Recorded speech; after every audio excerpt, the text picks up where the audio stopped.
Welcome to our LinkedIn Post Roast. I also want to thank our 4 very brave volunteers who agreed to have their posts very publicly scrutinized. 2 of these 4 posts are about the economy, so that's going to be pretty charged. And 2 of these posts got 0 engagement. So we're going to dig deeply into what happened here and also make sure that if you're ever in that situation that you can get yourself out of that. I also want to go ahead and make this completely interactive, okay? Because for as much as I know about LinkedIn, this is why people hire me. There's no one single person who knows everything. So if you see something about their post that you think could be better, if you have questions or comments, please feel free to join in. Join in anytime. Say hi. I'd love to hear from you. Let's make this a conversation.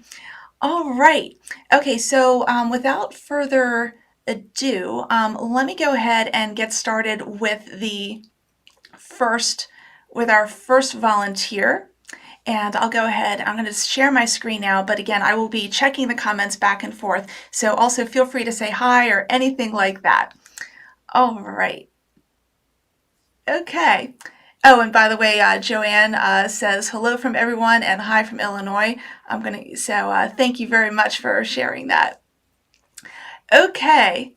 And Kabush and Associates says, are you recording or transcribing? I'm recording this, and you will, after this is done, it'll stay on my live stream page. So you can always watch the recording of this live stream or any other live stream. So thank you for asking that too.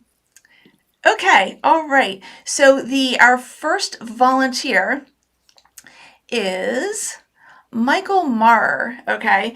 And so what I'm going to do is let me just show you what he does, okay, because we need to make sure that the post actually reflects his niche.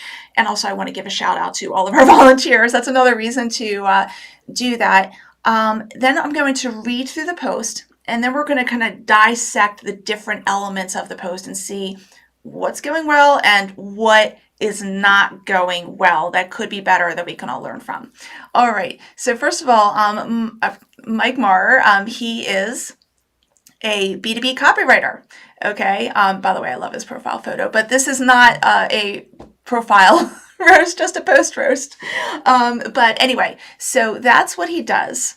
And it turns out that his post is on target for his niche. Okay. So I'm going to read through this, pay attention, and then let's go ahead and dissect this. Okay. So he writes, a case study of a B2B company promoting meaningless facts and features. You know, it'd be really helpful is if I could talk during a roast. That would be awesome. Okay. There's this company that I have knowledge of, and I've paid attention to the posts they've published here on LinkedIn. It looks like the same material appears on their Facebook page as well. Oh, and Mike Marr is actually sending me a message right now. I don't know if I should open this. I guess I'll open it. All right. Let's see. I can't comment on YouTube. Not sure why I can't. We'll message here if needed. Okay, that sounds good. Thanks, Mike. Okay. Okay. So here's a case study. They're publishing on LinkedIn and Facebook. Okay, let me keep on going. It's so frustrating to see posts that don't really say anything and which I feel do nothing to really sell their products or services. So I recently did an examination of all the posts that company made in the past year, the maximum time any LinkedIn user can go back. And there were things that kept repeating in their content week after week, month after month. Things that I question actually advances that company's cause. During that year, that B2B company published 131 posts. In 55 of them, 42%, they made a point to tell readers exactly how long they've been in business, well over 60 years. They emphasized that they had a specific ISO certification in 28 posts, 21.4%. Sometimes both of those facts were combined in a single post. By the way, this is a little bit of a long post, but it's interesting. They made obligatory posts simply due to a date on a calendar 22 times, 16.8%. And there were 11 posts marking historical events related to general electrical technology that had nothing to do with their products, 8.4%. Other posts mention the size of their materials, the temperatures they can withstand, and the industries that use them, but nothing related to the benefits of buying products from this company versus any other supplier. In several posts, they emphasize that they made quality products. Okay, we're almost done, guys. Well, okay, we have another minute. Okay, this falls into a category of no blank Sherlock. Would any company say we make total crap, but our customers are too stupid to recognize it? Of course not. And for all those 131 posts, there were only 13 total comments. 8 were from employees of that company, usually on posts recognizing a company employee. Only 5 were from outside the firm. Not a single post featured a quote from a satisfied customer. Okay, we're at the end. I get the impression that these posts may be created by an outside firm, and one not really knowledgeable in picking correct stock photos. 2 posts stood out. One was an obligatory calendar post in mid-October, but instead of saluting an Italian explorer, they celebrated the alternative name of Indigenous Peoples Day, and the photo they used was of a half-naked African warrior tribe taken a few years ago. The second post said that their type of products were refined during World War II and are part of today's advanced military technology, but the photo included was of a German motorized division invading Poland on September 1st, 1939 to start World War II.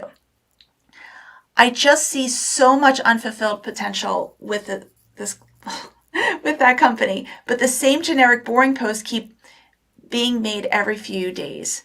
Do any of them actually generate any sales or interest? Or is that company just going through the motions because they've been told that they have to make some sort of post on social media on a regular basis? Okay, actually, I should also mention that with each of these posts that I'm roasting, I did a suggested rewrite, and I'm going to show those to you. But before I do that, I would love to hear your comments, if anything. But Raul says, hi, greetings from Chile. Caboose & Associates gives a heart. Okay, thank you very much for that. Okay, so guys, keep on thinking about how this post can be improved, and let's go ahead and let me start digging in, but again, I'm going to check back and forth with the comments. All right, here we go. So, I don't know if you guys can see this, but I have like all these notes on everyone. All right, I have papers galore. I'm a Gen Xer, so I do print things out often. Okay, so yes, first of all, I will say the first important thing is that this post does fit the niche, so that's really good. Does it have an attention-grabbing hook? I would argue no. Okay, one thing you always need to tell yourself on LinkedIn is a lot of times we're paying attention to our competition. In other words, what are other people in our industry posting, blah, blah, blah, blah, blah. But really, our competition is the other posts in our audience's newsfeed, because our audience is scrolling, and what is going to make your post stand out versus all the others that are most likely making noise, okay? So you're in competition with the other posts in the newsfeed. So you do always need to start with something that gives someone a reason to stop the scroll and look at your post and read it, all right? So personally, there are a couple of reasons I wouldn't stop for this post, okay? The first one being that, okay, it just sounds it already sounds very critical without any kind of hope. And here's what I mean by that. It's okay to start with some kind of complaint, okay? Because there are problems in this world, a lot of them. But it would be helpful if it's like, here, let me show you something, and then let me show you a better way. Or something that says, that expresses more of that. And I'm going to show you in the rewrite how I solved that. And little spoiler alert, what I did was, I thought the most striking thing about this entire post is that he talks about a company that published 131 times, but only had 13 comments, okay? So 131 posts and 13 comments, I could see other people struggling with something like that. So I put that at the very top. And again, I'll show you shortly. Okay. let me just keep on going, and then I want to kind of get your comments on things. Let's see. Also, was it insightful? It was interesting to see how another company does their posts, but there was nothing to hint, wasn't much to hint at, well, how can I make myself, better? Because I will tell you that it's most companies will not admit that their posts stink. Okay, they just won't. They think they're good. They think that if they're just posting for posting, they're doing their job. They think that if they're using the tool, that's going to solve all their marketing problems, and it won't. The tool doesn't do it. It's how you use it. Okay, so there could have been a lot more learning coming out of it. It's like, okay, instead of doing this, do that. Instead of doing this, do that. It was hinted at it, but Mike hinted at it, but not completely. And by the way, if you see me looking this way, it's for all of my paper notes here. Okay. Was it emotional? Not exactly. I will say that further down, it is very helpful, by the way, to put emotion in your posts, because we're emotional creatures. He says, I see so much unfulfilled potential, that feels emotional. There was something else I felt that he said that was emotional. Oh yeah. It's so frustrating to see posts. It's frustrating, okay? So remember, we are emotional creatures. So anytime you can inject any emotion into actually all of your marketing, it's really, really going to help you immensely. We buy, and actually this even helps you with your sales. We buy with emotion and justify with logic. Okay? And I would suggest that we agree to read something or consume some type of content because it fulfills some type of emotional need, even if it's like, oh my God, I'm really failing at this and I want to stop feeling like a failure and I want to do better. Okay. So again, think about that. Okay. Here's some other things on my checklist. Oh, you know what? Let me just go back to the comments first before I go to more of the checklist here. All right. Nothing yet. So I'm going to keep on going. But again, please feel free to share anything. All right, I'm gonna need a drink of water.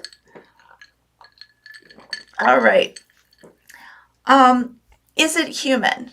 Like, does it have like a human touch to it? I would say so, because it's his own story of how he examined it and how he really, he devoted a lot of time to this project, by the way. And that's another thing that I was kind of wondering about, but there's a human story to it. Is it focused? Now, this is a problem that I see a lot of posts have, and once in a while I fall into this too. Okay. The more granular your post, the better, for sure. Okay. So it might have been better. So in other words, instead of talking about all the problems that this one company has with LinkedIn, I would have spread it out into 5 separate posts and spread it out over time, obviously. And one of them could have been about the poor choice of stock photos. Okay. One of them could have been about, how long, why don't you do some calculations on how much you're just kind of bragging about yourself without any kind of backup. Okay. So there are lots of problems that this company had in their LinkedIn posts. And I would have dissected them into separate posts, because what happens is the more granular the post, the more people tend to, first of all, the more likely they're going to read it. Okay. Because it's like more of a deep dive into something. But it just avoids the whole broad brush thing. Where you're speaking more in generalities. So I would have recommended that. It is clear. I can read it and I understand everything he's saying. So that's all good. There could be some clarity issues in some other posts that we look at. Was it concise-ish? I think there are a lot of things that didn't necessarily need to be said.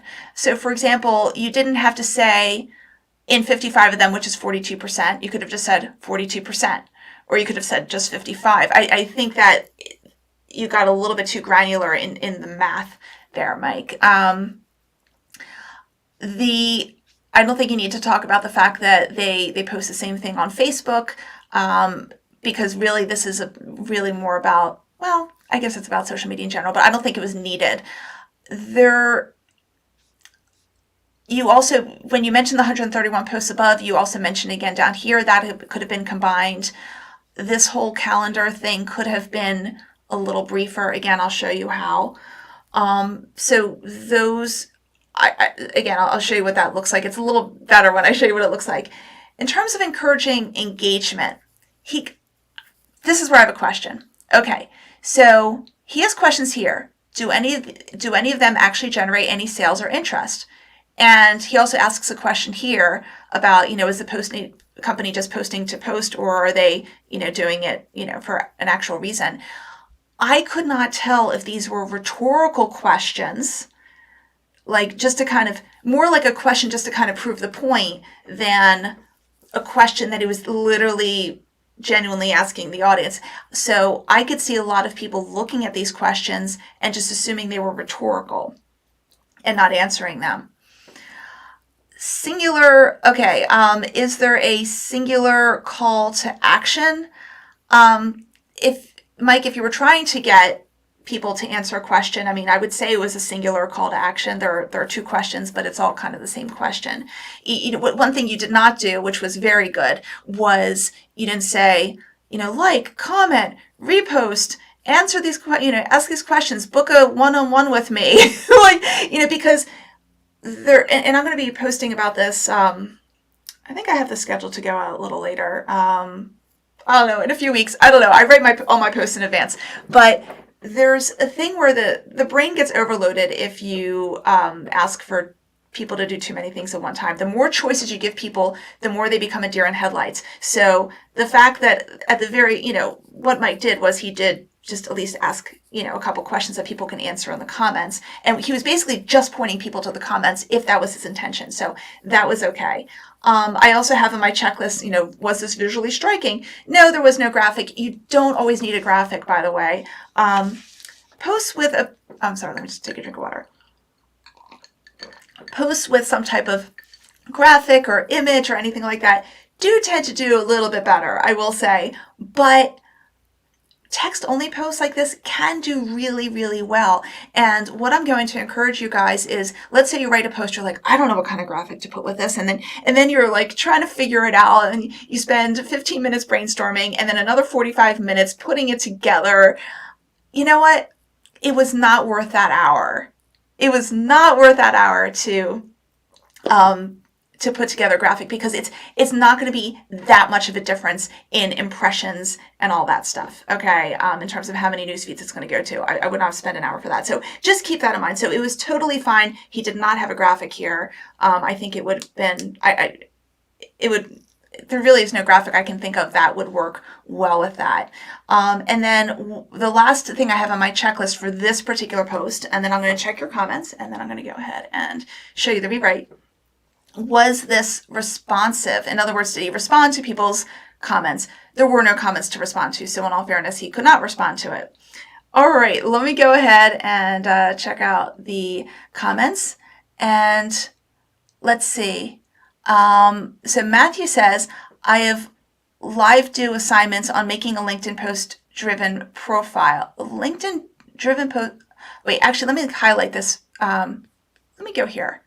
Just a second here. And I know I can. There we go. Okay, I was trying to remember how I get the comments up on the screen. So there we go. Okay, so Matthew says, I have live do assignments on making a LinkedIn post-driven profile. I've been putting it off forever, but I see the need because it's, wait a minute, wait for it, how to make a new company stand out. It's no pictures, no content, and a slow-moving nonprofit.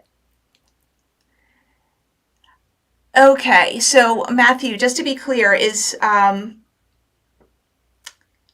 actually, let's do this. You have that question. Would you be able to type in the comments, clarify that question, and then I will And then after I finish going through Mike's post, I will answer your question before we go to the next post that I'm going to roast. Is that okay? So you're asking a really good question, and I want to acknowledge it right now. And then we'll just clarify that a little bit more. Okay, let me go back to my screen here, and let me show you what I am suggesting as a rewrite. Again, I don't know everything, and you might have better ideas, and that's okay. This is exactly why I have a group coaching program. I provide a ton of one-on-one support for the people in my group, but we can all learn from each other.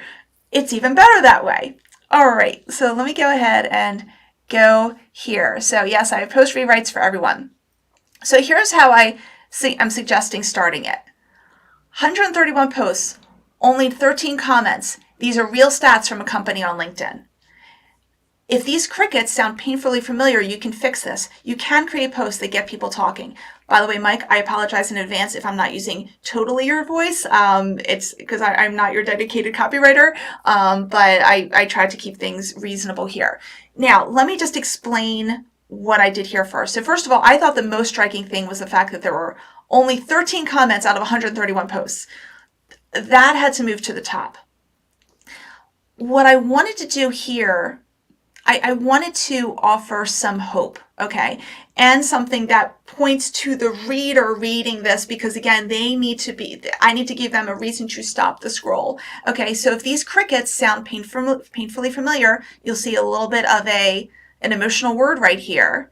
Okay, you can fix this. I'm giving them hope, so that way they will read more. You can create posts that get people talking, okay? So, and then I want to go back to the actual story. But first, some context. I'm familiar with a certain B2B manufacturer. Over the past year, I've been tracking their LinkedIn activity. And that's all I say about it. Actually, I say one more thing about it. I don't know how you feel about this, Mike. Yes, there are better things I could do with my time, but here we are. The reason I did this is because, Mike, I really felt to me like you were spending a whole lot of time for not a very clear reason on figuring out all the things someone did wrong and then just kind of put them down without really much of a solution. It felt very negative and very, this is a roast, I'll just say, it felt very self-righteous to me. And what I wanted to do is put some humility in here. Okay. So I don't know if you would have written something like this. If it were me, I would, but we're two totally different people. If anyone has any other comments or, thoughts about that, let me know. But it just felt so negative and putting someone down. And there's already so much negativity in this world. And you just watch the news and you look at all the social media. And it's just so overwhelming. And it'd be really nice to have a post that offers some hope, even if to pull someone out of a problem and give them a solution. Okay, so and then I wrote, okay, so let's keep on going. Of the mere 13 comments this poor company earned, again, I put a little bit of an emotional word here, only 5 came from people outside their own team. What are they doing wrong? Now, here's what I did, Mike. I wanted to just bullet point their problems way more concisely, okay, and just look a little bit more organized. And I was trying to also find a common theme with all these problems, so that way there can be a singular solution rather than, okay, they have problems 1, 2, 3, 4, 5, and here are the 1, 2, 3, 4, 5 solutions to it. It gets to be too much. Okay, so what are they doing wrong? 42% of posts mention how long they've been in business, 60 plus years. Who cares? Many posts just say some version of, we make quality products. That's what everyone says. Okay, what every manufacturer says. Other posts list the technical features without the benefits. The rest are a blur of obligatory holiday posts and random industry trivia. By the way, I decided after I spent an hour trying to figure out how to rewrite your post. I have to tell you. And I normally don't spend this much time on a post. I usually spend just like 10 minutes, 15 minutes at most. But I was really just trying to make sense of the best way to do this. So just FYI, I put a lot of thought into this, and I decided not to go into this whole thing about, the poor choice of stock photos, because I will tell you, this is another thing too. People only acknowledge problems that that doesn't make sense. I was going to say people acknowledge problems that they acknowledge. I don't think there's anyone who's going to say, well, I used inappropriate stock photos. No one's going to think that, even if they do. So why bring it up in the post? I would only bring up things that people can relate. Sorry, I have a piece of trash there. My OCD is getting on the way, but I would only bring up things that people can relate to, that would make them want to keep on reading. So anyway, I would just do that. Otherwise, you're just kind of making fun of that company, and I don't know. I just wouldn't do that. So here's the problem. They're just broadcasting facts. To me, this was the common thread of all these problems. There's no value-driven emotional connection to their audience. And then I still put that emotion in like you had before. It's heartbreaking to watch because they do have something valuable to offer. If you're stuck in the same cycle, posting, hoping, crickets, here's what you do. Make every post answer, why should I care? Think of what your audience craves and deliver it. Educate them on something that immediately improves their lives. These posts do especially well on LinkedIn. Or entertain, or inspire. Make your audience think, wow, you really get me. Yes, you can self-promote once in a while, but please don't just spout out facts. Speak directly to your buyers' needs and dreams. And that's how you win on LinkedIn. So again, that's what I'm suggesting. Let me also just go ahead and, before I go into people's comments, I don't see anything from Mike about this. Let's see what other comments we have here. And Jane says, this is a hot take for sure. So hi, Jane. Thank you very much for joining us. Okay. All right. So that was my suggested rewrite for that. And let me go ahead and let's go on to the second post, shall we? And this one is from Danny Gelfenbaum. And let me tell you something here. Let me give you what his result was before we start digging in, okay? Because I want to show you. Okay, so by the way, he has almost 6,000 followers, okay? So he can earn a decent amount of engagement, okay? But oh wait, now Mike is saying something. Mike, where were you before? Okay, let me answer Mike. Let me go back. I can't comment on YouTube, not sure. Oh, that's still Mike. Okay, sorry, never mind. Okay, so Danny, let's go back to Danny. I need to focus. Okay, so Danny got 252 likes, 43 comments, and 15 reposts. So there are things he did very well with this post. And we're actually going to start with the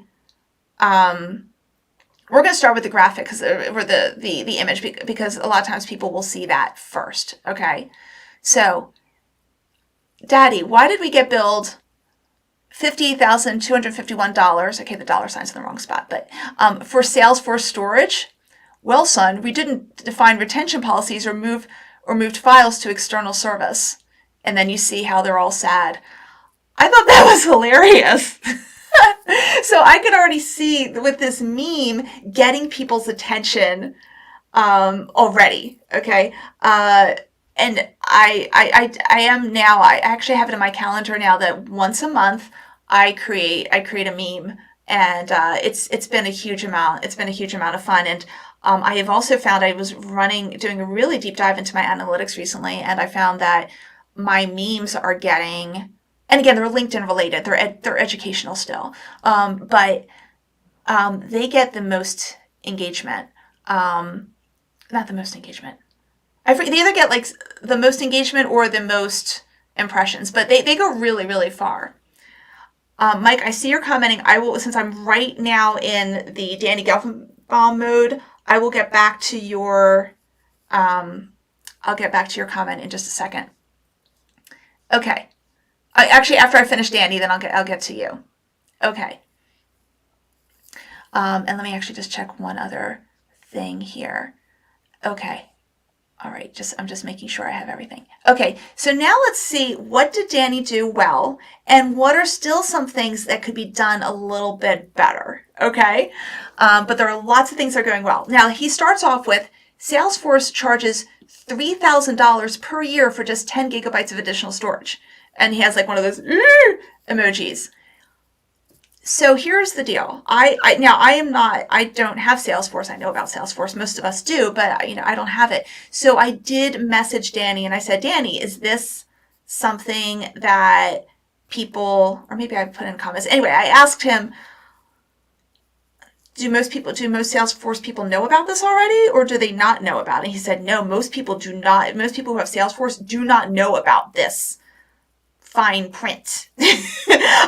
So I needed that information to understand if this would be a shocker to his audience or not. And it is a shocker. Therefore, this is a fantastic hook. What's also really good, although I'm going to make it a little stronger in the rewrite, he writes, the hidden impact nobody talks about.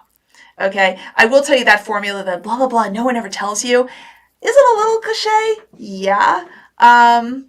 It is a little cliche, but it works. It does. And as long as it works, we're going to use it. Okay, so let's keep reading this post. This is also a long one, so hang on. We're in for a ride, but and if any of you have Salesforce, you're going to love this post. Or if you've been thinking about it, look for it. Okay, as your Salesforce org grows, so does your data and so do your costs. Let's break down the potential costs. Official Salesforce storage costs. Action, data storage $125 a month for 500 megabytes. File storage $41.5 per month for 10 gigabytes. And then he breaks it down some more. Just for reference, let's take Amazon S3 as an alternative storage option, up to 50 terabytes at 0.023 per gigabyte per month. See the difference? Salesforce charges 180 times more for the same amount. Sure, your company might have negotiated a better price. It still probably sucks. By the way, a little bit of typo right there. There are a few little typos sprinkled throughout, but there's only so much you can complain because you got so much engagement. And I'm assuming that it was all organic. When I say organic, I don't think Danny's in like any type of engagement pod or anything like that, because the comments he got were very genuine, like real comments. Here are the options you have to deal with. You have to deal with it. Ignore it and pray Salesforce never sends the dreaded email. Buy storage from Salesforce if you have extra cash, maybe invest in something innovative. Be proactive, reduce, clean, and archive your data. Please do number 3. Here's how to handle reaching the limits. Wait just a second. Yeah, there's a bit here. I'm going to try to actually speed this up a little bit. Data storage, and then he gives with, he talks about deleting orders and then gives instructions on that. Archive data externally, he explains that. Use summary objects, explains that. Define retention policies, explains that. Monitor storage uses, explains that. And consider big objects. And I did have to look that up. That is a feature or an offering of Salesforce, because I was like, why is that capitalized? And I was like, it's a proper noun, Brooke. It really is part of Salesforce. So it's anyway, I guess it's for storing large data volumes. That's what I learned today, or yesterday, excuse me. Okay, file storage. And then he gives 3 different tips, which is about, storing large files externally and linking them to Salesforce. Using file compression techniques with a custom process or third-party tools, or recommended third-party storage apps. And then he lists a bunch of those. Effective storage management not only saves costs, but also improves system performance and user experience. What strategies are you using to manage your Salesforce storage? Share your thoughts below. Like this post, like, comment, repost. Okay.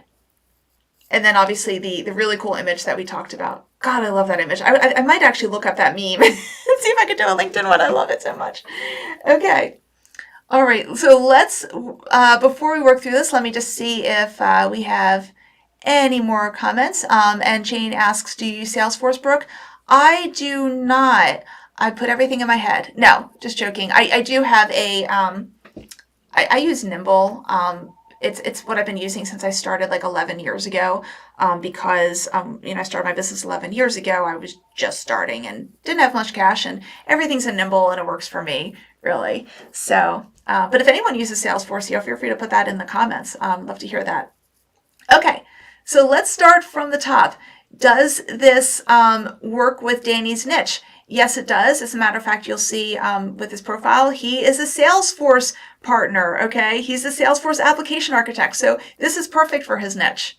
And obviously that does give you one hidden point in your favor. Attention grabbing hook, yes, absolutely. That is one between the hook and that image at the bottom. Those two combined probably accounted for a lot of the impressions that he probably got from this particular post, and then the engagement that followed. But there are other reasons that he did get engagement. So we're going to talk about that.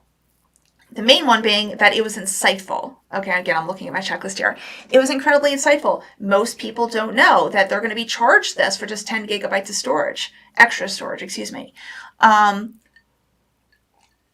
So this is a wake-up call to a lot of audience members. This would be another reason to get people talking. Was there an emotional aspect? I would say yes. You have the emoji. I don't know what it's called, but that's my name for it. I'm just going to call it. There probably could have been a little bit more of emotion in here, but I will tell you, just the shock value was, did make up for it. But always consider what sort of emotional words or emojis or any emotion that I can put into my post to make it like even stronger. Okay, was there a human feel to it? Not exactly. It would be great if, for example, he mentioned, I was just talking with a client who blah blah blah, who just got charged blah blah blah blah blah, or I just started working with a client who just got charged, or something that brings him into the picture would be fantastic. Is it focused? Is this post focused? This is actually another case, Danny. This post is already a very winning post. It does cover a whole bunch of stuff. Okay, so we do need the shock value here. But I will say that you might want to consider if you haven't done this already, have separate posts for each of these things, okay? And then you may need to do that shock value of the $3,000 as part of your hook or something, or similar things like that to get people reading. Because again, when there's just a whole bunch of things for people to learn, and also the longer the post is, the more likely they are to skim. It might be helpful to have something a little bit more granular. Same thing here for the file storage. This is something where you could just have a post just on that. So that's something I would do differently. Is the post clear? I would say for his audience, it is. They know what big objects is, I imagine. I have a feeling they understand what all these things are. Is it concise? It actually could be a little bit more concise, and I will show you how I edited it. Hopefully my edits will make sense, because you'll see, I show the editing marks alongside it. Let's see. Does it encourage engagement? He does encourage engagement, and he does go against, let's get better here. Sorry for all the scrolling. I apologize. He does ask, what strategies are you using to measure Salesforce storage? Share your thoughts below. Okay, and he does that, but then he also encourages the like, the comment, and the repost. So he is going against marketing best practices, and this isn't just LinkedIn best practices in Brooks Head. This is like overall grand marketing best practices to just have one call to action, because he's really asking people to do multiple things. I would be curious to see what the results would have been if Danny had not asked for so many different things. Okay. As a matter of fact, if maybe the only thing he did, he could either just ask this question, or maybe just ask for the repost. There are already 15 people who reposted, but I can't tell if it's because of this or because this was such phenomenal information that people can't help but repost. I mean, I do get sometimes, not all the time, but sometimes I do get multiple reposts on one of my posts, and I never ask for a repost. I also just feel that when you say like, comment, repost, it looks a little spammy or cheesy. That's something you might want to consider experimenting with. What are your results? And maybe do every other post where, you half of your posts have the like, comment, repost, the other half don't. Make sure that it's a huge variety, test over a long period of time, and then see if there's a difference. So anyway, I just want to mention that. Let's see, again, looking at my notes here. Was there a singular call to action? No, we went through that. Visually striking was this post? Yes. And then, but there were typos. Again, by the way, the $ goes before the number, not after the number. And then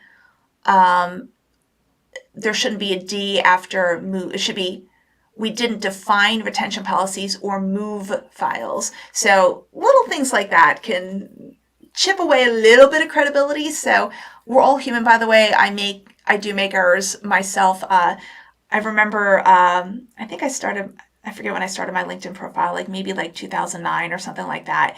And it was like 3 years later that I noticed I had a typo, and it was the word communication. I misspelled the word communication. I had 1 M rather than 2. So we're all prone to this, but just try to be a little extra careful there. Okay, and the last thing I have on my checklist before we get to the rewrite, and we will get back to Mike, was Danny responsive? Overall, he was responsive to the comments. However, I did notice when I scrolled down I'm going to have to scroll down a bit. I did see it, just a second. There were some comments that were never responded to. Like this one was just liked. I know that this person was actually just alerting other people, but I would have still thanked them for that. This one was not responded to. And so actually there are a bunch here that were just liked and not responded to. So I would strongly urge responding to every comment. And I know that it can take some time. This was from these comments were from 2 or 3 weeks ago. Now, in all fairness, sometimes LinkedIn doesn't notify us of every comment, and I did have a problem with that for a while, and I went into my settings and fixed it. But just be mindful of this. Okay. All right. Let me show you my rewrite for this post. Oh, I'm sorry, that was Mike. Okay, now when I show you the rewrites, it might look a little maddening because I'm showing you his original plus the edits, so I'll try to explain it. And my rewrites are pretty much just little editing things, okay, like little tiny things. So one thing I wanted to do, I'll explain this hot mess of a edit right here. One thing I wanted to do was add a little bit of extra emotion here. So he wrote, okay, anything that's crossed out was the original text, and then anything that's not crossed out is me. Okay, so he wrote the hidden impact nobody talks about, okay? And I wrote the hidden cost that can blindside you and how to avoid it. Okay, I also want to put and how to avoid it, so that way, again, there's some hope. It's like, okay, I'm not just going to talk about the fact that this is a problem, but here's how you can kind of like circumvent it. What I also did was he had your Salesforce org growing and your data and your costs all in one line. And so I wrote, and without a plan, so do your costs fast. Okay, I added that. He wrote, let's break down the potential cost. I just wrote, let's break it down. I don't think you necessarily need that. I fixed the $ here. He doesn't need see the difference. You could just say Salesforce charges 180 times for the same amount. I think it's going to be pretty clear to the audience. Instead of saying here are the options, you have to deal with it. I would just say here are your options. Here are your options. I didn't quite understand what Danny meant here. Maybe just the fact that if you're so rich to buy Salesforce storage, you might as well just you could probably invest in whatever you want to invest in. I think that's what he meant, but I wasn't clear, so I just kind of got rid of it. I don't think you need to say, here's how to handle reaching the limits. You could just say, here's how. And then again, I would consider just taking one of these and then actually having a whole post just about that. But because I am not a Salesforce expert, I did not feel comfortable doing that. If I had a client who was in Salesforce and I understood Salesforce after working with them, then I could help them. I just changed this to a capital S just to make it consistent with the capitalization up above. And here's the other thing I did. Okay. He wrote effective storage. I wrote smart storage. I think that has a little bit more of a punch, and it makes the reader feel a little bit better. And instead of saying improve system performance and user experience, I wrote speeds up system performance and keeps users happy. Again, a little bit of emotion. And I did keep these as is, but again, I really encourage Danny to test this out and see if fewer calls to action would be better.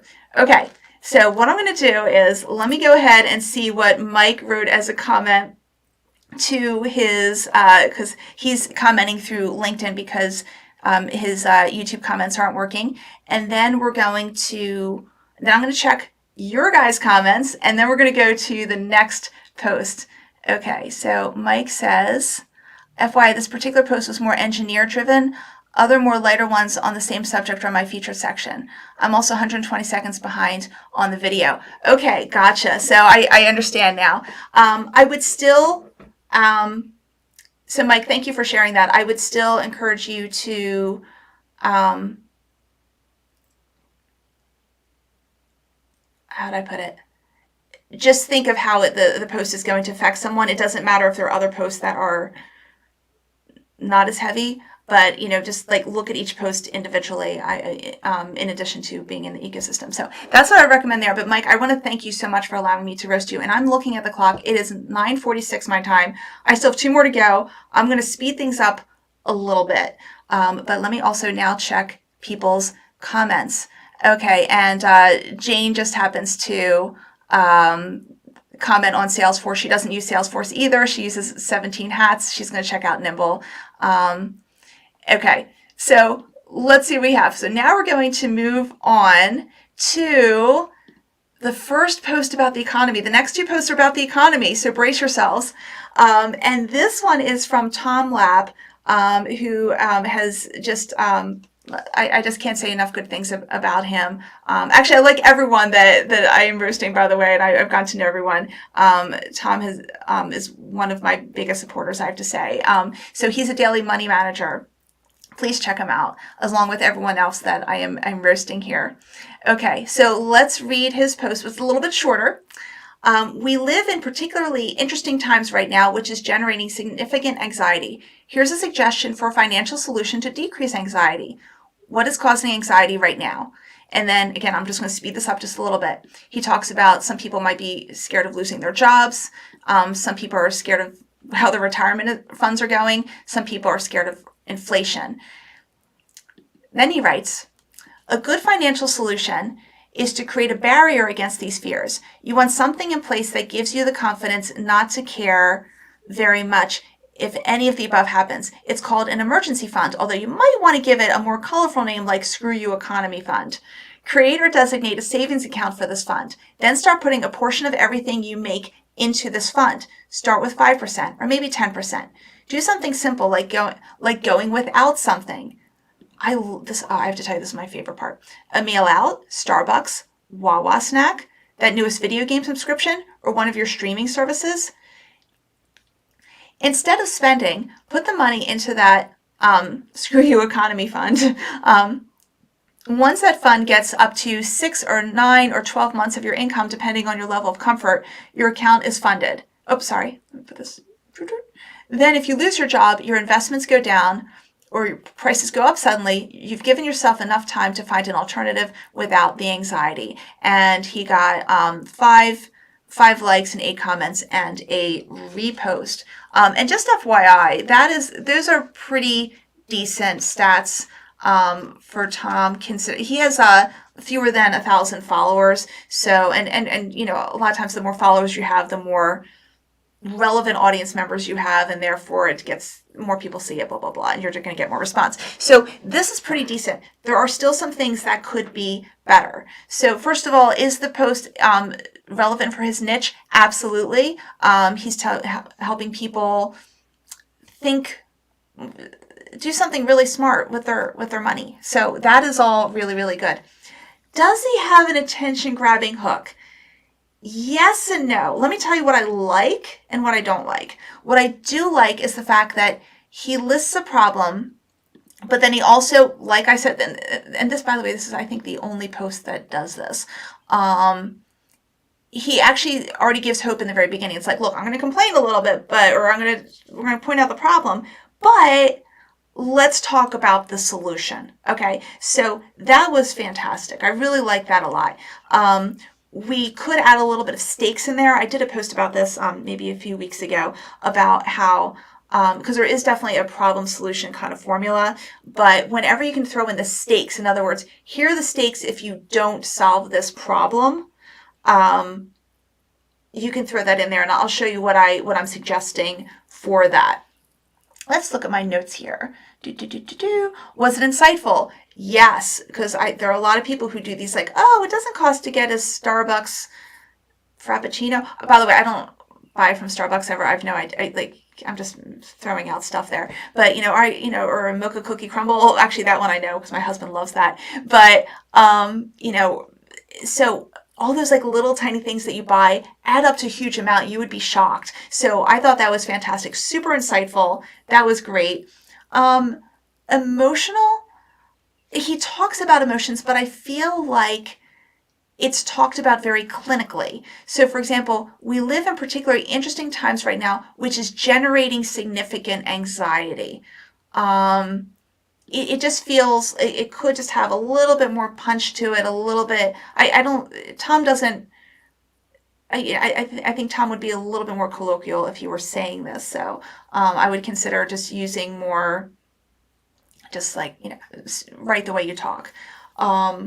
Let's see. Is it human? Yes. But I would, what I would have, oh, yes, I mean, it appeals to the human side of the reader. I would have suggested, Tom, for you to say, like with one of these, for example, say, case in point, I buy too many Wawa snacks, and this is something I've had to cut down myself. Just something to add a little bit of humility, and that kind of brings you into the picture. It's like, look, I'm working through this too, or this is something I've been dealing with or have dealt with. You're going to be even more approachable when you do it that way.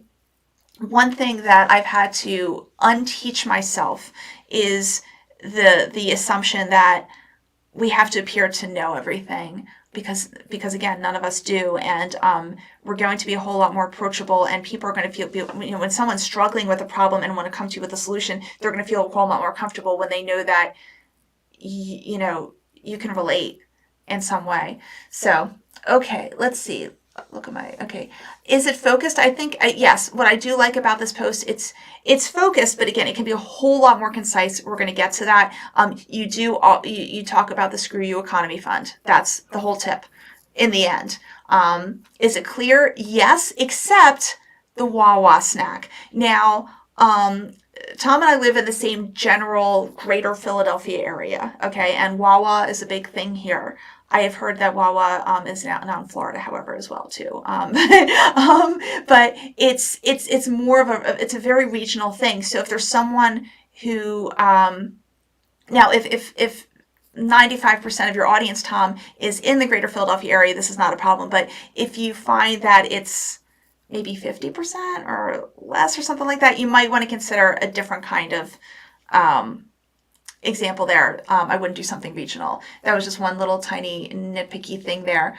Is it concise? I think it could be more concise. I'll show you how. It's primarily the beginning, I think, is way too long. Does it encourage engagement? No. It might be helpful to have something that encourages people, like, maybe like, what are you doing to save on, save things or anything like that. And I don't know if I put that in the rewrite, so we'll see what I did there. I did that in the last couple days. Let's see, singular call to action. There's no real call to action here. And by the way, don't always feel like you have to have a call to action, but because that can get a little old. It's not like, now that you've read something, please do something. But it is nice once in a while to have that. There is no visual to talk about here. And then, is he responsive? In general, but there are, he didn't respond to JJ's comment here. He didn't respond to JJ's. I think it was just that. And then David just wrote, I agree. But you might want to consider responding to that too. Okay, let's look at the rewrite, and then we're going to check comments and then quickly go to the last post. Okay, so Tom, so this is what I did. I took that large introduction and made it a lot shorter, and I added a little bit of stakes here, a little bit. If you're anxious about inflation, your job, or your retirement account, you're not the only one. But worrying doesn't solve anything. It just weighs you down. So what I'm trying to say is you can keep on worrying about this, but it's not going to do you any good. It's just going to make things harder for you. So I actually took the stakes of the emotion. So let's talk about a simple financial strategy that will reduce some of your anxiety and build more security. Build your emergency fund, aka Screw You Economy Fund. Open a savings account, and you'll see I made this a whole lot shorter. Open a savings account just for this purpose. Begin putting a slice of every paycheck into it. Start with 5% or 10%. Also think about your small splurges that add up. Okay, I added Wawa snack. That will, but I forgot to change that. So there you go. See, I'm not perfect. And so again, these were all pretty much the same as what Tom had. And put the money instead into your Screw You Economy Fund. And then build your fund up to 6, 9, or 12 months of your income, depending on your level of comfort. Then if you lose your job, your investments go down or prices go up suddenly, you have options without anxiety. This is also way more concise than what was originally written. And I just wrote, your future self will thank you. So anyway, and I could have, again, at the end said, what do you do? I'd love to hear, any tips you have for saving on money or something like that. That could be really, really good. Okay, and let's see. Oh, we have a few more comments here. Let me just quickly go. Bruno says that he just made it to the live stream, and Jane says dun dun dun, and Jane also says hi to Tom and best engagement expert on LinkedIn. Oh, okay, excellent. All right, so let's go to our final person here, and this is going to be quite the shocker of a post. Okay, there's a lot going on here. So it's about the economy, so a lot of us are going to be interested in that. This post also got 0 engagement, and we need to figure out why. So let me start with the graphic. Your 401k check engine light is on, and so we'll comment on that in just a second, but that's the graphic. No engagement. And by the way, this was written by Rick Lager, who has, let me point out Rick, he has a little more than 1,000 followers. So anyway, there he would have enough of an audience to respond, at least somewhat. Okay. It's a long post, but it's interesting. It's interesting. I enjoyed reading this. The check engine light came on in your 401k. The S&P 500 is down by over 15% so far this year, and the stock markets may have much further to fall. Stock market investors have become bearish. Wall Street says not to worry. So does your 401k mutual fund manager. It is always a good day to be 100% invested in stocks. And he's being sarcastic. Stay calm, do not panic, and hold on. What else are they going to tell you? What else have they always told you? I have been an investment advisor for over 41 years. I would leave the investment advice business if that was the best advice I could provide my individual 401k advice clients. It's the tariffs. Dun, dun, dun. Okay. Company earnings will fall. Prices you pay will rise. So will inflation. You don't need a PhD in economics to understand the stock market consequences and the risks now to your 401k. If you own a popular target date mutual fund in your 401k, you will face a double whammy. Stocks down, bonds down at the same time. No need for market timing. It's impossible to see over the long term anyway. The same goes with guessing the next direction for interest rates. Your 401k needs your attention now. This is not a drill. Do not listen to the financial media. Take action to preserve your 401k principal. Struggling to hang on to your 401k principal? Let's connect on LinkedIn or comment below. A complete review of your 401k mutual funds takes 10 minutes. P.S. A 401k stop loss will change the way you invest forever, and then a bunch of hashtags. Okay, let me actually address the hashtags. Hashtags have been decreasing in efficacy and popularity and all. They really do nothing now on LinkedIn than they were barely hanging on for they were only somewhat effective in their heyday, and now they're like pretty much nothing. So I would recommend not having hashtags for future posts. So that's just a little thing right there. Okay. Let's go to the top right here. Yes, this post is appropriate for his niche. There's no way, by the way, I'm going to finish this in a minute. But I will try to be as efficient as possible. Okay. Does it have a attention grabbing hook? I would say no. Okay. Because I will tell you, if I saw something that said the check engine light came on in your 401k, first of all, now I have to think. Okay. So it's like, I guess he means that there's a problem with it. So now I have to work through an analogy. I know this seems really silly. Like, it's like, well, duh, Brooke, it's an analogy. But if you have to give people one extra layer of thought to do to go from point A to point B in their heads, it's creating a hiccup, basically. So I would have skipped the analogy, but we'll get to that. The other thing is that I couldn't tell if this was a theoretical, if I were just reading this for the first time. Kind of like the check engine light came on in your 401k. So is it he's talking about for people who are having problems? I don't know. And by the way, I'm one of those people who like, I understand the problems that are going on, but I don't even look at my account. So that I will tell you, this was a bit of a wake up call to watch this or to read this. I just don't think it's as strong as it could be. So I'm going to, I'll show you my suggestion there. Is it insightful? Yes. He's basically saying the financial media and your investment and your advisor might be giving you really bad advice right now, and it might affect your entire future. That's basically it. So that was insightful. Was it emotional? Yes. I thought he did a good job of that, and it's actually the way he wrote it. I feel like he wrote this just out of his heart. I really love it. So that part I think is really awesome. And also just his snarky remark, it's always a good day to be 100% invested in stocks. Even a non-financial person like me knows that that's probably a bad idea. Okay. So that was good. It's also very human. He talks about, how long he's been an investment advisor. He would leave the business if that's all he could tell his clients. Okay. So there is something very punchy about that. And that was fantastic. I like that a lot. Was it clear? Mostly, but again, if some of your audience, Rick, are like not like, they just don't have too much financial speak going on in their lives. And I'm one of them. Like it's just not a part of my brain. I can use it if I want to. I just choose not to. I particularly got stuck on the target date mutual fund. And I didn't know if, I may have a target date mutual fund in my 401k, in a 401k. I don't know. I don't know. Or my husband's 401k. So I have no idea, but I don't know if people would know if they have a target date mutual fund or if they know that's the name of it. So I was looping on that. I wasn't sure what to do with that. So,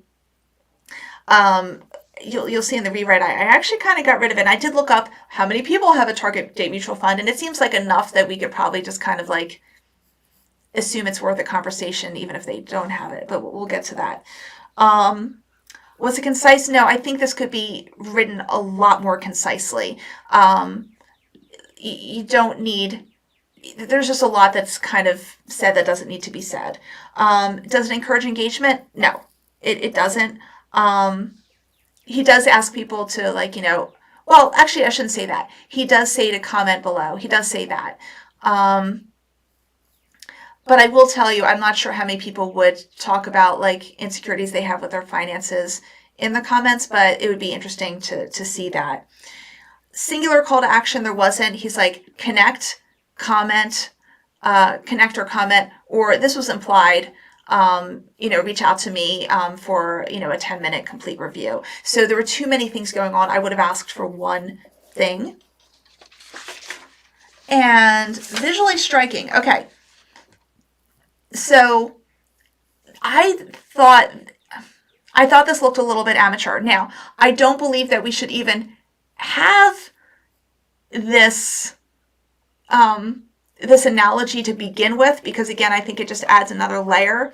But if you were to do this analogy, let me just show you what I suggested as a way just to kind of punch it up a little bit.